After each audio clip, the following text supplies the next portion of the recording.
نحمده على عظيم إحسانه ونير برهانه والنظام فضله وامتنانه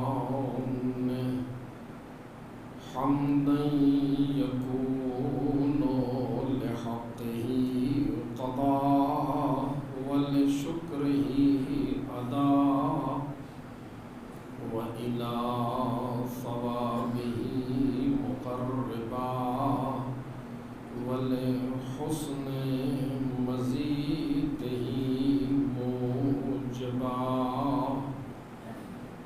والصلاة والسلام والتحية والإكرام على أمينه وحبيبه وخيرته من خلقه وحافظ سره ومبلغ رسالاته العبد المرتضى والنبي المجتبى والرسول المصطفى أبي القاسم محمد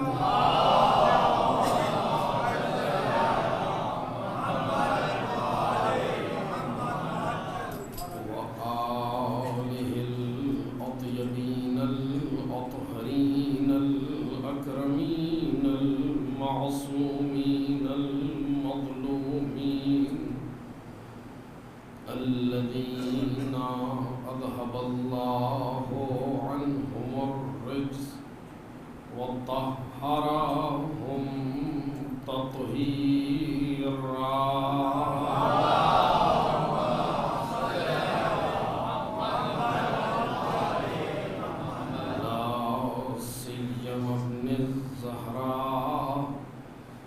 بقية الله وآيته الكبرى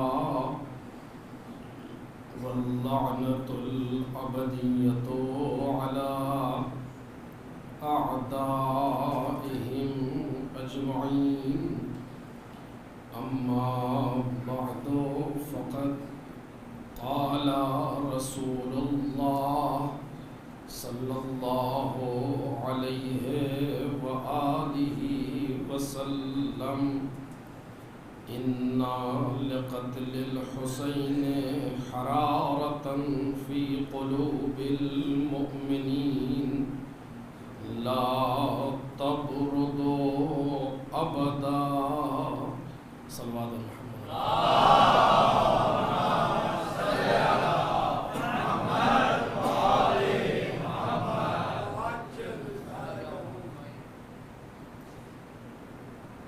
بزرگان محترم اور برادران عزیز،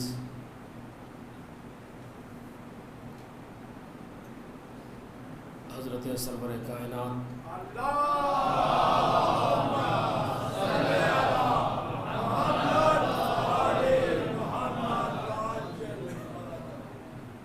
سے منسوب ایک حدیث ہے جس کے سلسلے میں گفتگو ہو رہی ہے۔ کل عرض کیا گیا کہ یہ وہ افراد ہیں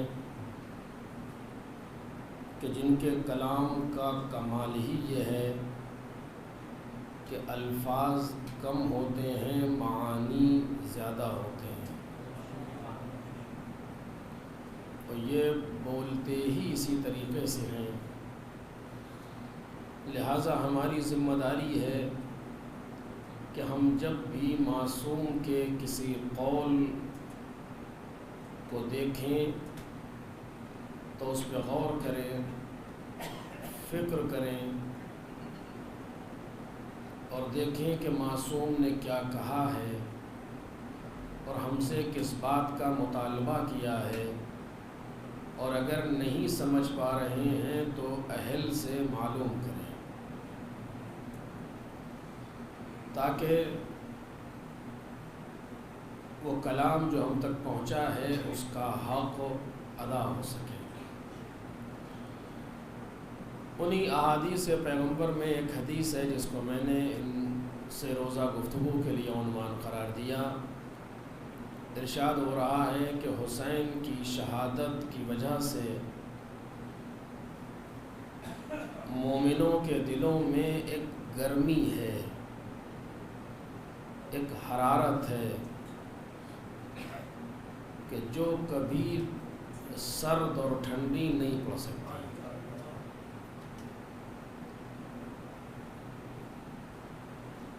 یہ کس نے کہا ہے؟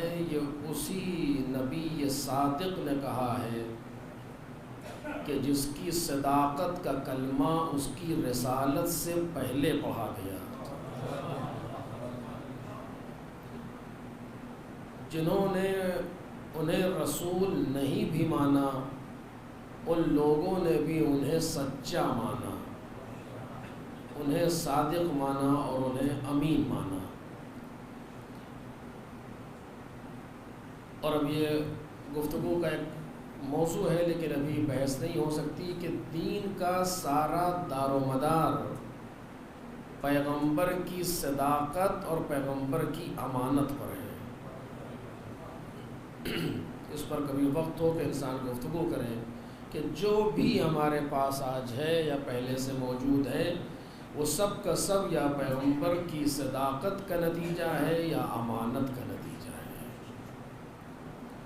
اور اسی صادق و امین نے یہ بھی ارشاد فرمایا کہ انا لقتل الحسین حرارتا فی قلوب المؤمنین،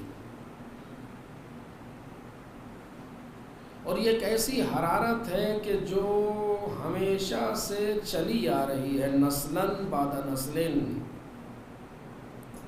اور اس حدیث میں پیغمبر نے دو چیزوں کی طرف اشارہ فرمایا ہے، توجہ کیجیے گا بس اس مقام سے۔ ایک پیغمبر نے خبر دی ہے ایک چیز کی، اور ایک چیز کی تقریباً پیشین گوئی ہے جو پیغمبر فرما رہے ہیں۔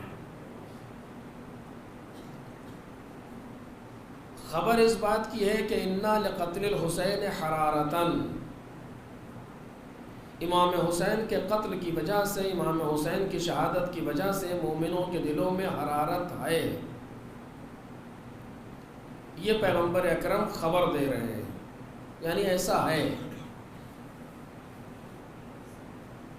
کوئی اس بات کو تسلیم کرے یا نہ کرے، اچھا وہ کل والی بات مجھے پھر کہنا پڑے گی آپ سے، پتہ نہیں آپ کو یاد ہے یا میں دوبارہ کہوں یا بغیر کہے آپ آگے بڑھ جائیں گے یا پھر کہا جائے، سمجھ نہیں پا رہا۔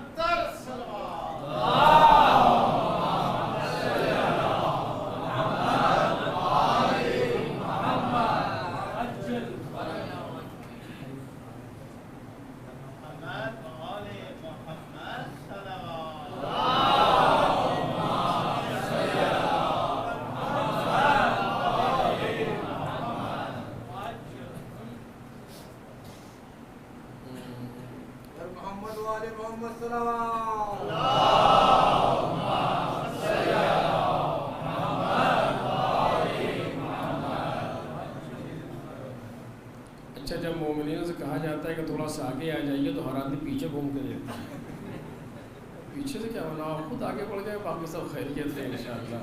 ایک صلوات پڑھیں محمد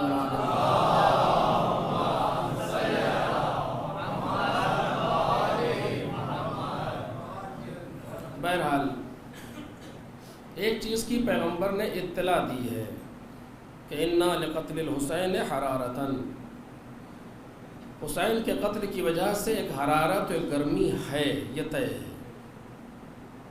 اور ایک چیز کی پیشین گوئی کر رہے ہیں تقریباً، جبکہ پیشین گوئی کا انداز نہیں ہے کہ پیشین گوئی سمجھی جا سکتی ہے، جو اس حرارت کی صفت بن رہی ہے۔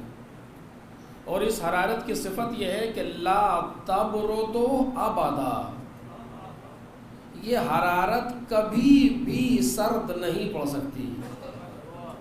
یہ کس پیغمبر نے کہا ہے؟ جس پیغمبر کے کہنے پر سب کچھ مان لیا. جنت دیکھی نہیں ہے لیکن ان کے کہنے سے مان لی. جہنم کو دیکھا نہیں ہے لیکن ان کے کہنے سے مان لیا. 1,23,999 انبیاء کو دیکھا نہیں ہے لیکن ان کے کہنے سے مان لیا. ساری چیزیں جس کے کہنے سے مانتے چلے جا رہے ہیں، اسی نے کہا ہے کہ یہ حرارت کبھی ٹھنڈی نہیں پڑے گی. ایک صلوات پڑھیں محمد اور آل.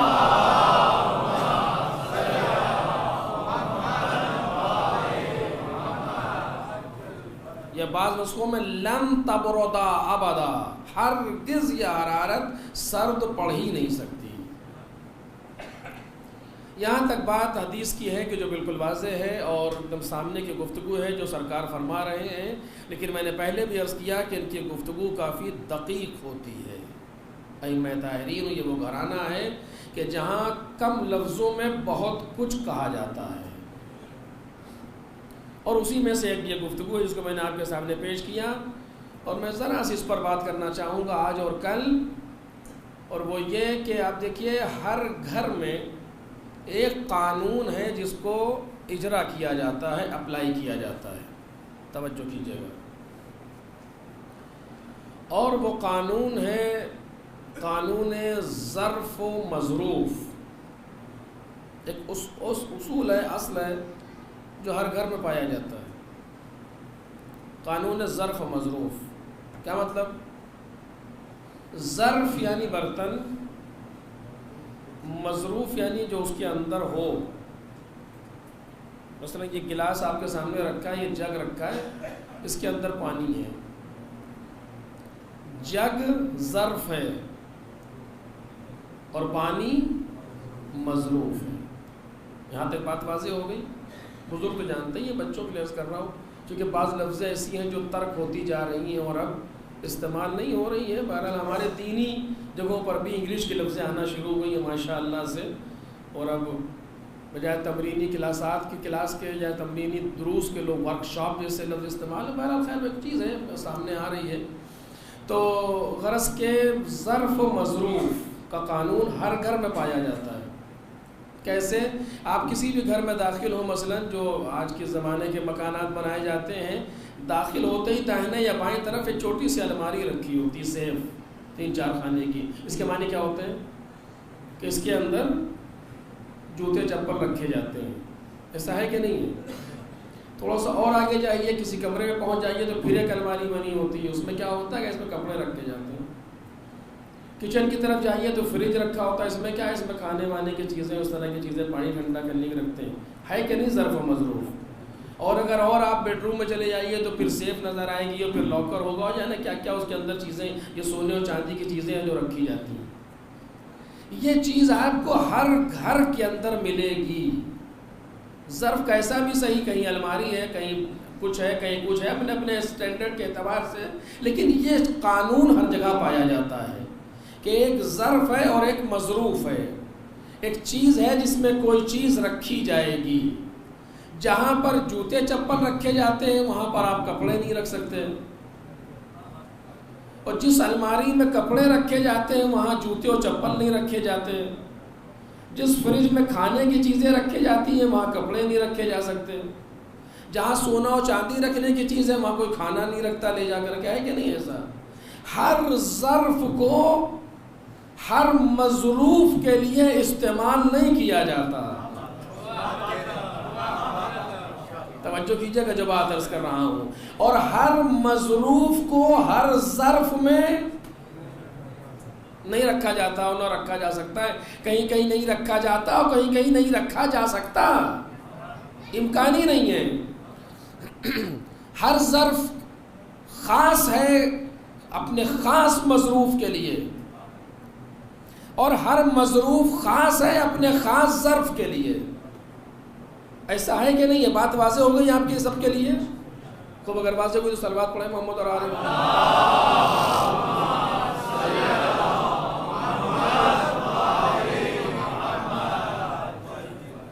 یہ وہ قانون ہے کہ جو ہر جگہ پایا جاتا. کوئی اس کے خلاف کر رہا ہو، اگر آپ دیکھیں کسی نے جا کر کے کپڑے کی الماری میں جوتا رکھ دیا تو پیشانی بل پڑتی ہے. اس کے رکھنے کی جگہ تھی، کسی بچے نے رکھ دیا جو لاشعور تھا مثلا.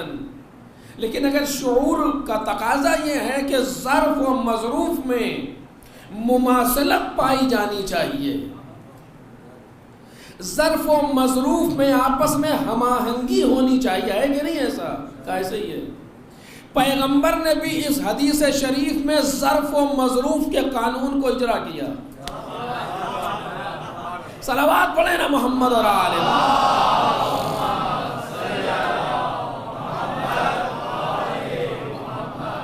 پیغمبر نے اس حدیث شریف میں ظرف و مظروف کے قانون کو اجرا کیا، اپلائی کیا۔ کیسے؟ ایک چیز ظرف ہے اس حدیث میں اور ایک مظروف ہے اس حدیث میں، اور پیغمبر نے کسی خاص مظروف کو کسی خاص ظرف میں رکھا ہے، اور سرکار کا اس ظرف میں رکھنا بتا رہا ہے کہ یہ ظرف اسی مظروف کے لیے ہے اور یہ مظروف اسی ظرف کے لیے ہے۔ بات واضح ہو گئی یہاں تک؟ ہے کیا ظرف مظروف؟ حدیث میں آگے سامنے پڑھ رہا ہوں، اِنَّا لِقَتْلِ الْحُسَيْنِ حَرَارَةً، یہ ہے مظروف کہ امام حسین کے قتل کی وجہ سے ایک حرارت ہے، ایک گرمی ہے کہ جو موجود ہے۔ یہ گرمی کہاں ہے؟ فی قلوب المومنین۔ ایک صلوات پڑھیں محمد اور آل محمد۔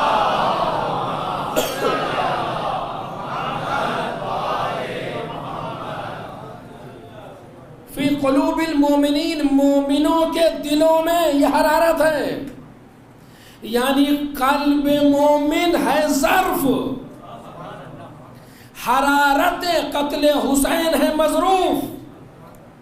پیغمبر نے حرارت قتل حسین کے مظروف کو رکھا ہے قلب مومن کے ظرف میں،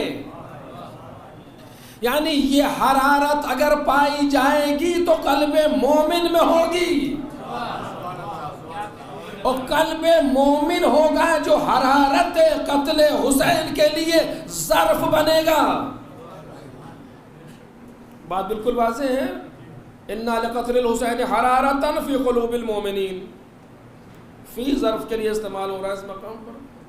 مومنوں کے دلوں میں ایک حرارت ہے جو پائی جائے گی۔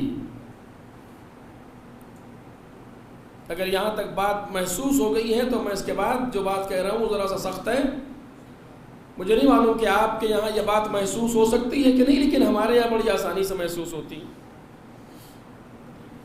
دیکھیے، بہت سی چیزیں ایسی ہیں جو کسی نہ کسی دین سے مخصوص ہیں۔ مثلا مسجد مخصوص ہے دین اسلام سے، ہندو مسجد نہیں بناتا، کوئی عیسائی مسجد نہیں بناتا، کوئی سکھ مسجد نہیں بناتا۔ مندر مخصوص ہے ہندو سے، کوئی مسلمان مندر نہیں بناتا۔ اب یہ اور بات ہے کہ سیاست کے تحت چلے جاتے ہیں کہیں کہیں۔ ایک صلوات پڑھیں محمد اور آل محمد۔ چرچ مخصوص ہے عیسائیوں سے، وہاں پر کوئی مسلمان نہیں جائے گا، کوئی سکھ نہیں جائے گا۔ مسجدوں میں بھی اب دھیرے دھیرے اور مخصوص ہونے لگی ہیں مسجدیں، جیسے اسپیشلائزیشن کے نام پر علم محدود ہوتا جا رہا ہے، ویسے فرقوں کے نام پر مسجدیں محدود ہوتی چلی جا رہی ہیں۔ لیکن بہرحال مجھے اس سے بحث نہیں ہے کہ نہیں مخصوص، لیکن امام بارگاہ ایک ایسا مقام ہے،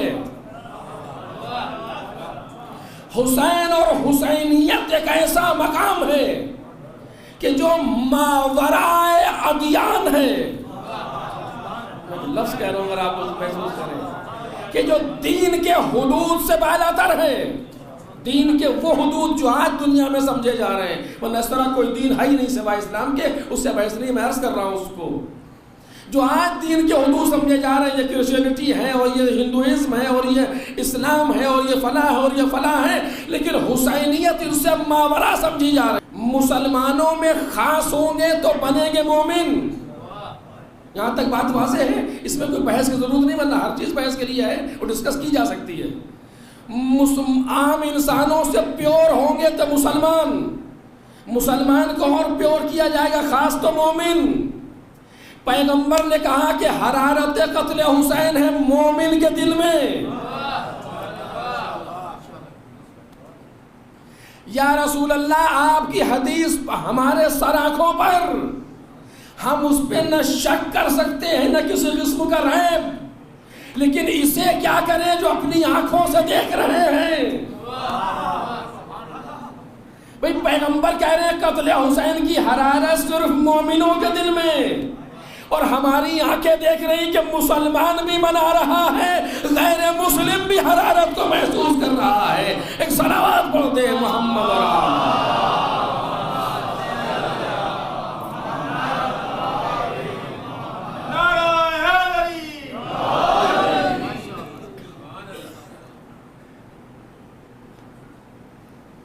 اتنی دیر میں تو آپ ایک سلام پڑھ ہی سکتے تھے۔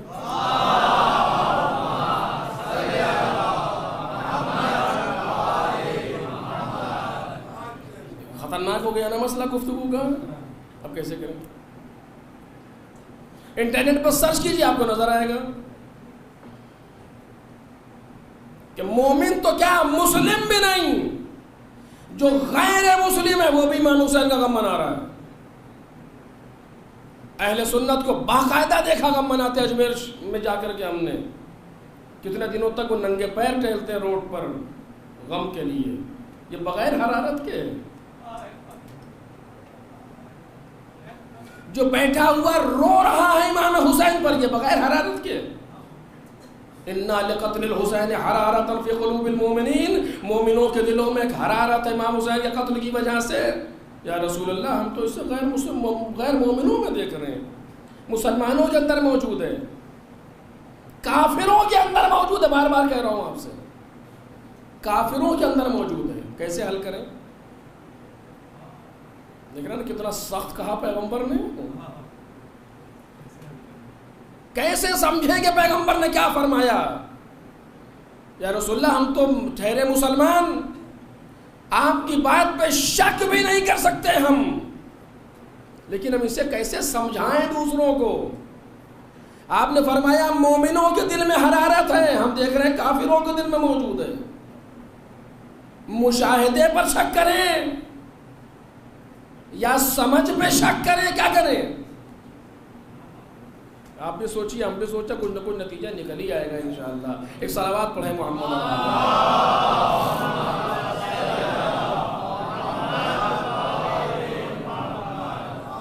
پیغمبر اکرم نے اس حرارت قتل حسین کے مظروف کو رکھا تھا قلب مومن میں۔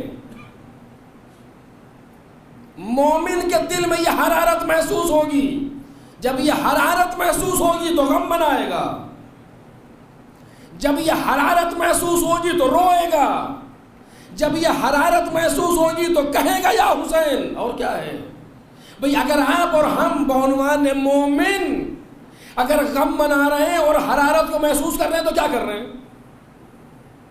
اگر ہم اور آپ مثلاً ہم اگر مومن نہ بھی صحیح، آپ اگر مومن ہیں تو آپ حرارت کو محسوس کر رہے ہیں تو کیا کر رہے ہیں؟ کہ یا حسین کہہ رہے ہیں، سینہ زنی کر رہے ہیں، نوحہ پڑھ رہے ہیں، ماتم پڑھ رہے ہیں، مجلس کر رہے ہیں، رو رہے ہیں، بس نا، یا اس کے علاوہ بھی کچھ کر رہے ہیں؟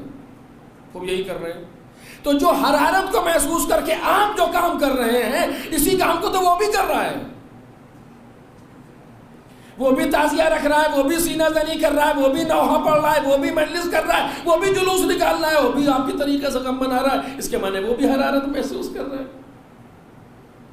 اور پیغمبر اکرم فرما رہے ہیں کہ یہ حرارت مومنوں کے دلوں میں ہے۔ اِنَّا لِقَتْلِ الْحُسَيْنِ حَرَارَةً فِي قُلُوبِ الْمُؤْمِنِينَ، مومنوں کے دلوں میں ایک حرارت ہے جو کبھی سرد نہیں پڑ سکتی۔ البتہ اس بات شے نفی معادہ نہیں کرتی، مجھے معلوم ہے، لیکن بالآخر پیغمبر نے اگر ایک بات کا اشارہ دیا ہے، کچھ تو ہے۔ کیسے کریں؟ نہیں یہ سناٹا، یہ سناٹا اس بات کی علامت ہے کہ تقریباً بات پہنچ رہی ہے۔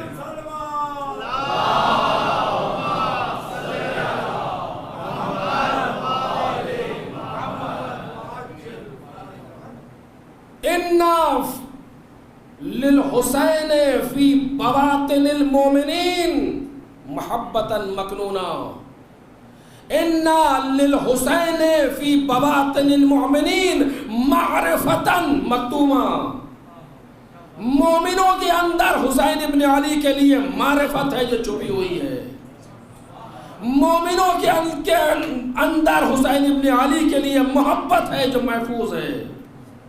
سب میں مومن لگایا پیغمبر نے، اور یہ محبت ہم کافروں میں دیکھ رہے ہیں۔ کیا کریں مجھے نہیں معلوم، پیغمبر خود جانے، پیغمبر نے کیا کہا ہم خود جانے، جو ہم دیکھ رہے ہیں ہمیں نہیں پتہ کیا ہے۔ لیکن ایک بات صرف آپ کے سامنے عرض کروں گا، توجہ کیجئے اس پر، بس آخری منزل، اور وہ یہ کہ آپ اگر کسی انسان سے محبت کرتے ہیں یا نفرت کرتے ہیں تو اگر اس سے غور سے سوچیں تو محبت اور نفرت کا فلسفہ کیا ہے؟ محبت اور نفرت کی تھیوری کیا ہے، کیسے ہوتی ہے؟ آپ کہتے ہیں نا فلاں انسان سے مجھے بڑی محبت ہے، یہ جملہ آپ نے سنا اپنی زندگی میں، کہا ہے اپنی زندگی میں، وہ کہا بھی ہے، آیا یہ جھوٹ ہے یا سچ ہے؟ سچ ہے۔ فلاں انسان سے مجھے بہت محبت ہے، یہ جملہ جھوٹ ہے یا سچ ہے؟ کہ سچ ہے، لیکن اگر آپ دیکھیں تو اس کے پیچھے کچھ اور ہے۔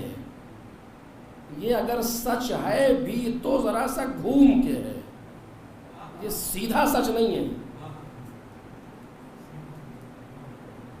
کیسے کہ اگر میں آپ سے پوچھوں کہ آپ نے کہا فلاں جو انسان ہے نا، وہ آپ نے دیکھا ہے وہ جہاں امام بارگاہ کے برابر میں رہتا ہے، کہ ہاں کون کا فلاں کا، بڑی محبت ہے مجھے اس سے۔ اچھا، میں سوال کروں فوراً کیوں؟ تو آپ کہیں گے اس لیے کہ وہ انسان بڑا ہمدرد ہے۔ اچھا، فلاں انسان سے مجھے بہت محبت ہے، کیوں؟ کہا اس لیے کہ بہت سخی ہے۔ اچھا، اس کے معنی یہ سیدھا سچ نہیں ہے، یہ ذرا سا گھوم کے ہے۔ کیوں؟ اگر آپ غور کریں تو آپ کو اس سے محبت نہیں ہے۔ میری بات شاید محسوس ہو جائے، آپ کو اس شخص سے محبت نہیں ہے، آپ کو محبت ہے ہمدردی سے، اور چونکہ اس کے اندر ہمدردی پائی جاتی ہے لہذا اس سے محبت ہے۔ دیکھ رہے نا، اس سچ کو ثابت کرنے کے لیے آپ کو تھوڑی سی محنت کرنی پڑے گی۔ اس شخص سے مجھے بڑی محبت ہے، غلط ہے، اس سے کیا وہ محبت ہے؟ محبت اس صفت سے ہے جو اس کے اندر ہے، یہاں تک تو ہے پازیٹیو یا نیگیٹو، مجھے اس سے بڑی محبت ہے کیونکہ علاقے کیسے جو ہے، یہ نیگیٹو محبت ہے۔ کل وہ ریٹائر ہوا یا ٹرانسفر کا ہوگا کوئی، دیکھا ہم نے، جس سے اتنی محبت تھی وہ غائب ہو گئی ایک لمحے میں، کیوں؟ چونکہ چلا گیا، ہٹ گیا، ہمارا نہیں رہ گیا۔ یہ نیگیٹیوز ہیں، لیکن پازیٹیو جو محبت ہے، کیوں؟ اس لیے کہ بڑا شجاع ہے، اس لیے محبت ہے۔ یا اس فلاں سے بڑی محبت ہے، کیوں؟ اس لیے کہ حسین ہے، حسن ہے اس کے اندر۔ یہاں بھی محبت اس ذات سے نہیں ہے، حسن سے محبت ہے۔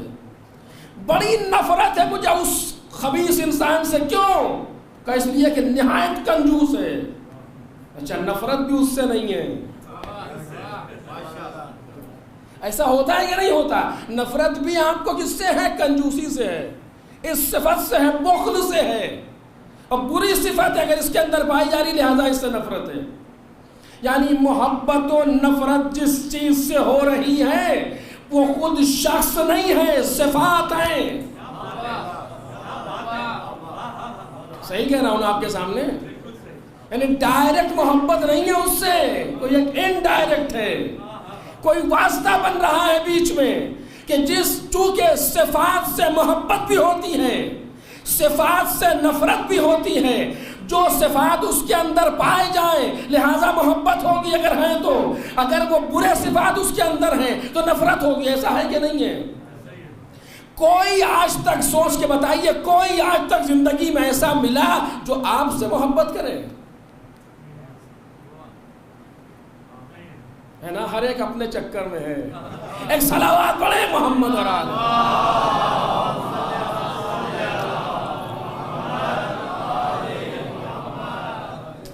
کوئی آپ کے اچھے صفات کے چکر میں ہے، کوئی آپ کی اچھی بڑی پوسٹ کے چکر میں ہے، کوئی آپ کی دولت کے چکر میں ہے، کوئی کسی چکر میں ہے، کوئی آپ کے حسن کے چکر میں، سب اسی میں لگے ہوئے ہیں۔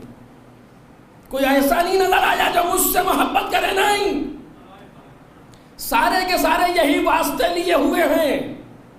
یہاں تک تو آپ مانیں گے نا میری بات؟ کوئی ہے آپ کی نظر میں ایسا جو آپ سے محبت کرے؟ کہ اب تک تو نہیں ملا کوئی۔ اور وہ جو محبتیں اس پر آتی ہیں نا، انہیں بھول جائیے، وہ نہ پہلی ہے نہ آخری ہے۔ ایک صلوات پڑھیں محمد اور آل محمد۔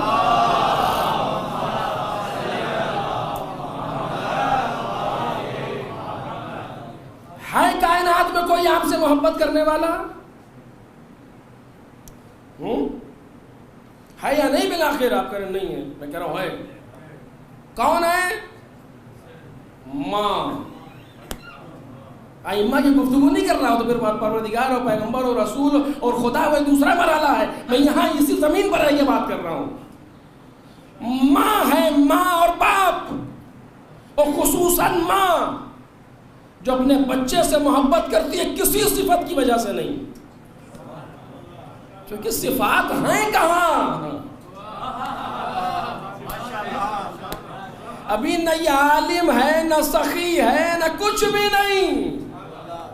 ابھی تو اگر کروٹ نہ دلائے تو ایک کروٹ پڑے پڑے مر جائے۔ ابھی اس کے اندر کون سی صفت ہے؟ کوئی بھی صفت نہیں ہے۔ پروردگار عالم نے بغیر صفت کا بھیجا، اور قرآن مجید نے اس کی جہالت پر سند دی اور آواز دی واللہ اخرجکم من بطون امہاتکم لا تعلمون شیئا۔ ماؤں کے شکم سے پروردگار عالم نے تمہیں اس طریقے سے خارج کیا کہ تم کچھ نہیں جانتے تھے۔ سرٹیفکیٹ لے کر کے آیا جہالت کا پروردگار کی طرف سے، ایسے سے، لیکن ماں محبت کر رہی ہے۔ پتہ نہیں یہ بچہ کل ہو کر کے کیا بنے گا، فرعون بنے گا، کچھ اور بنے گا، موسیٰ بنے گا، کچھ نہیں معلوم، لیکن ماں چونکہ میرا بچہ ہے۔ ایسا ہے کہ نہیں ہے؟ یعنی یہ بات ثابت ہوئی کہ کچھ محبتوں کا تعلق صفات سے ہے، اور کچھ محبتوں کا تعلق اس ذات سے ہے، صفات سے الگ صرف ذات۔ شاید میں نے اپنا جواب دے دیا آپ کے سامنے جو بات کہی تھی، مجھے نہیں معلوم آپ محسوس کر پائے کہ نہیں، لیکن بات سامنے آ گئی۔ پیغمبر نے فرمایا حرارت قتل حسین مومن کے دل میں پائی جائے گی۔ ایمان کا تعلق براہ راست اس حرارت سے ہوگا۔ ہم دیکھ رہے ہیں کہ کافر بھی رو رہا ہے حسین کے لیے، ہم دیکھ رہے ہیں کہ کافر بھی غم منا رہا ہے امام حسین کا۔ راز کیا ہے؟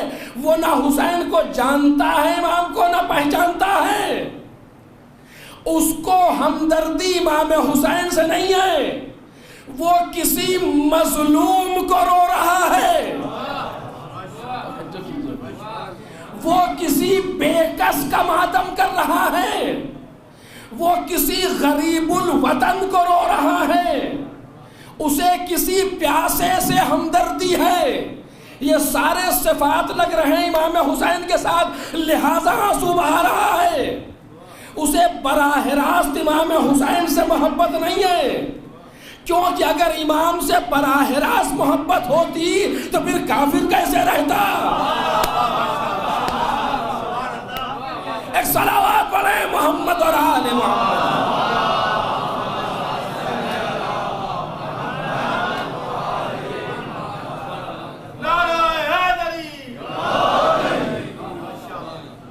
اسے امام حسین سے دلچسپی اور محبت نہیں ہے، اسے کسی پیاسے سے ہمدردی ہے، اور چونکہ امام حسین پیاسے تھے لہذا ان سے محبت ہے۔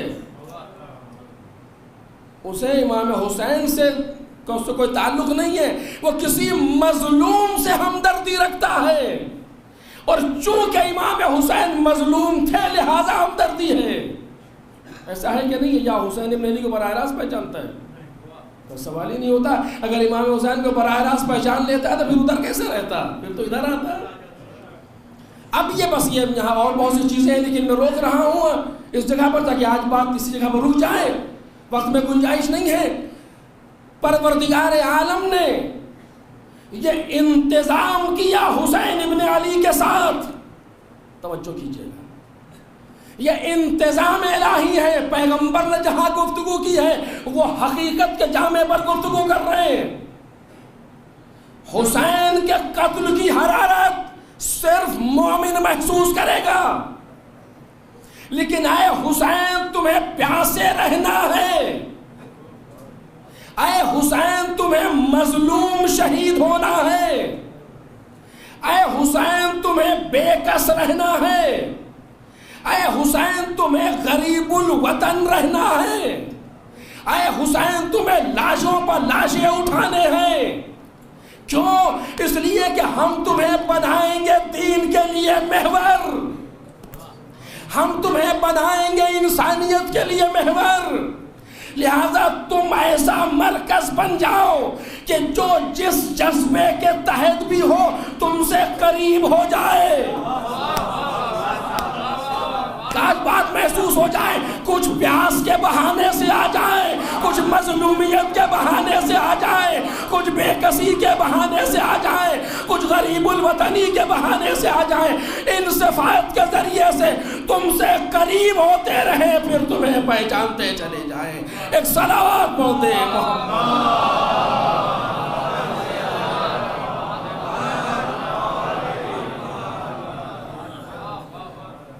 ایسا مرکز بنایا پروردگار عالم نے جو ماورائے مذاہب و ادیان ہو، تاکہ کسی بھی مکتب فکر کا جاننے والا ہو پیاسے سے تو محبت کرے گا نا.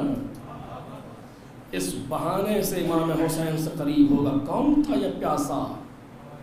کا فلاں تھا. اب یہ ہماری مشکل ہے کہ ہم امام حسین کو پہچانوا نہ سکیں. یہ ہماری مشکل ہے. سسٹم کی کمی نہیں ہے، پروردگار کے نظام میں کمی نہیں ہے، یہ ہماری اپنی کمی ہے کہ ہم اگر کوئی بے کسی کے بہانے سے آ رہا ہے تو اسے امام حسین کو پہچانوا نہ سکیں. اب یہاں بہت سی تلخ حقیقتیں ہیں لیکن آپ کے سامنے گزارش نہیں کر سکتا ابھی.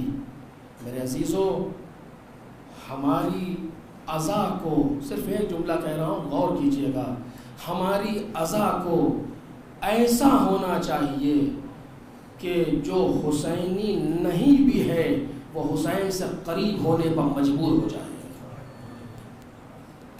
ہمارے بزرگوں نے ایسے انتظامات کیے تھے لیکن ہماری اپنی بے وقوفیوں نے کچھ لوگوں کو دور کرنا شروع کر دیا. یہ ایسا پلیٹ فارم ہونا چاہیے کہ جہاں سال بھر غیر انتظار کریں. ہمارے پاس ایسے پروگرام ہونا چاہیے بنام حسین.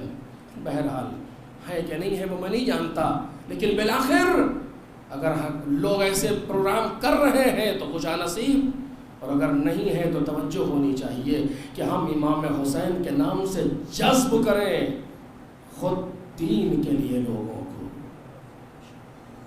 اس لیے کہ یہ معمولی مسئلہ نہیں ہے، کسی بھی مذہب کے پاس یہ چیز نہیں ہے.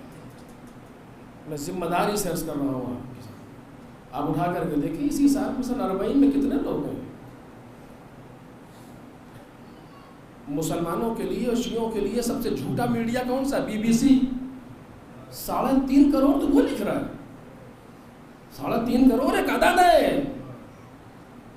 اتنا آدمی بھاگا چلا جا رہا ہے نجف سے کربلا. کیوں؟ ایک امام حسین کے نام. ہماری ذمہ داری ہے کہ ہم پناہ پہ حسین لوگوں کو جذب کریں. یہ ہماری ذمہ داری ہے، یہ ہر حسینی کی ذمہ داری ہے.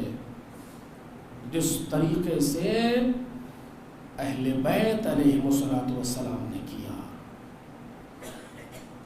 کوئی جناب زینب سے بڑھ کے عزادار تو نہیں ہو سکتا.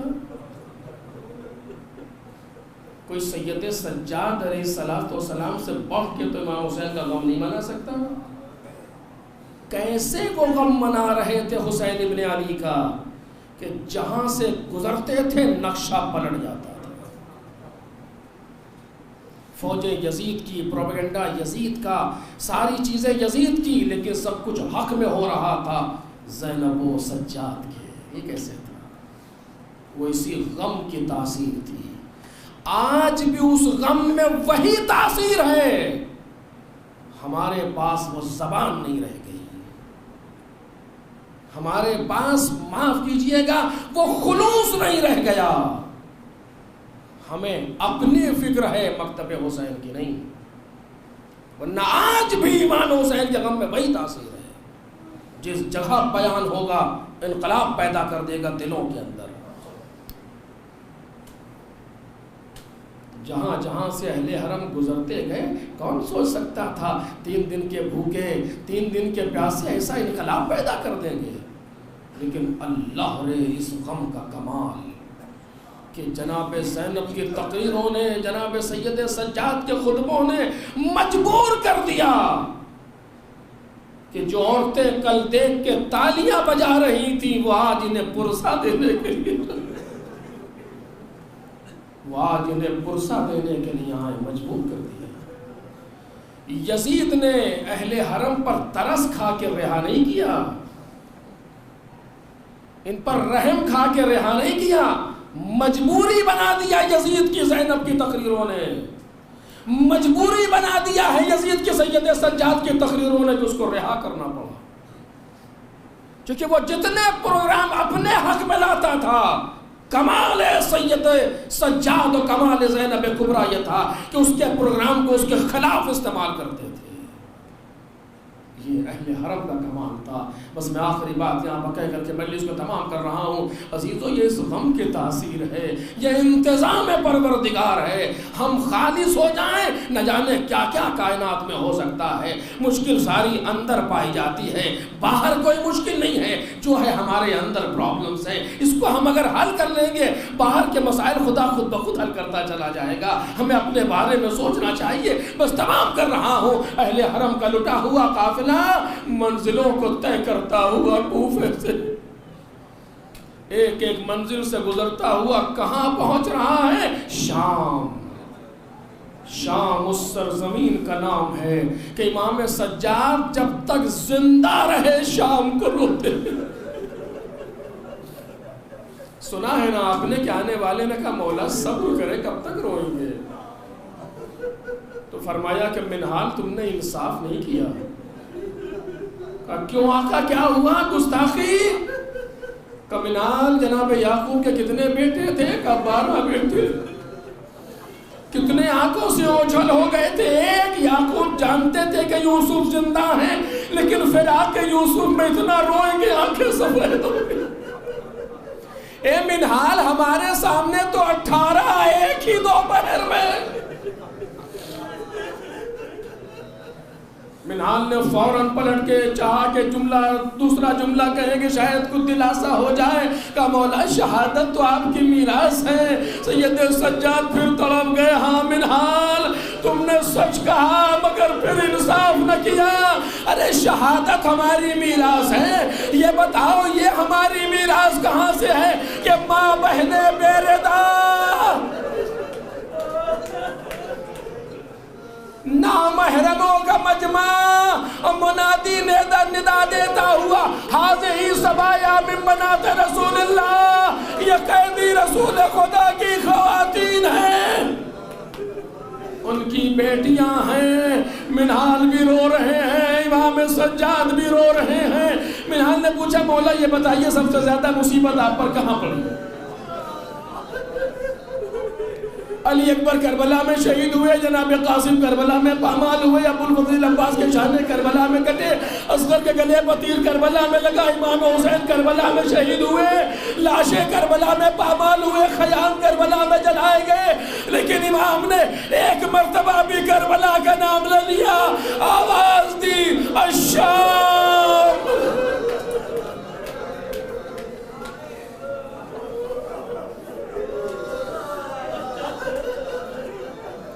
الشام الشام الشام. نہ جانے شام میں کیا گزر گئی سید سجاد پر. بس آخری فقرہ سن لو عزیزو، بات تمام ہو رہی ہے. کچھ چیزیں وہ ہیں کہ جن کا زخم دھیرے دھیرے بھر جاتا ہے، لیکن بعض زخم ایسے ہوتے ہیں جو کبھی نہیں بھرتے. زبان کے زخم وہ ہوتے ہیں جو کبھی نہیں بھرتے، آبرو کے زخم وہ ہوتے ہیں جو کبھی نہیں بھرتے. بچی فرما رہی ہے دربار یزید میں اہل حرم کھڑے ہیں، ایک شامی تخت پر یزید کے برابر میں بیٹھا ہے. اس نے غور سے اہل حرم کو دیکھا، ایک بچی بچا کے نظر ٹکی. کہتا ہے یزید کیسے کہوں، آپ کے سامنے نہیں پڑھا جا رہا، لیکن مقتل کے جملے ہیں. اے یزید اس لڑکی کو مجھے دے دے خدمت کے لیے.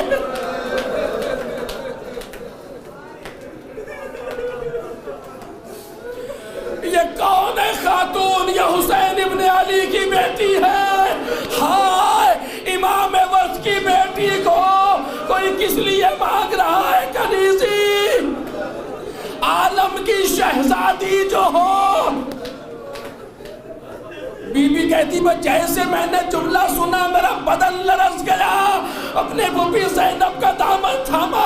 پھوپھی اماں کیا یہ بھی ہوگا؟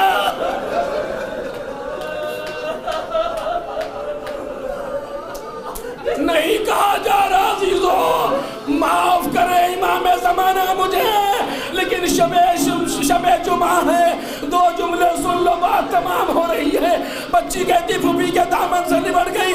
اے پھوپھی اماں کیا یہ بھی ہمارے محمد کے ساتھ ہوگا؟ کیوں؟ اس لیے کہ یہ تو کافروں کے قیدیوں کے ساتھ ہوتا تھا کہ اگر کوئی فارس جنگ میں قیدی آتے تھے تو غلاموں کے نیز بنا کے تقسیم ہو جاتے تھے. ہائے آل محمد کے گھر کے لوگ. جیسے جناب زینب نے سنا کہ بچی ٹھہر جا، جناب زینب سامنے آئی کھڑی ہوئی. کیا کہتا ہے تو؟ جھوٹ بول رہا ہے تو، نہ تجھے یہ اختیار ہے نہ یزید کو. یزید نے جیسے اس قاطع کلام کو جناب زینب کے منہ سے سنا کہ مجھے اختیار ہے، اگر ہم چاہیں تو دے سکتے ہیں. خبردار، پروردگار نے تجھے یہ اذن نہیں دیا مگر یہ کہ تو ہمارے دین سے نکل جا. بس جیسے ہی لفظ دین زبان پر جاری ہوا، اس شامی کے کان کھڑے ہوئے. کیا دین؟ کون؟ جناب زینب کی طرف مڑا. کس دین کی بات کر رہی ہے آپ؟ کس دین کی بات کر رہی ہیں؟ اپنے نانا کے دین کی بات کر رہی ہوں. گھبرا گیا، جلدی سے کھڑا ہو گیا. کون نانا؟ کون سا دین؟ کون ہے آپ؟ فرمایا میں زینب بنت فاطمہ بنت رسول اللہ ہوں. یہ سننا تھا، منہ پر تماچے مارے. ارے میں تو سمجھا تھا کہ روم سے قیدی آئے ہیں. یزید کی طرح متوجہ ہوا. اے یزید یہ تو نے کیا کر دیا؟ آل رسول ایسے موقع پر یزید نے حکم دیا، اسی جگہ اسے قتل کیا گیا.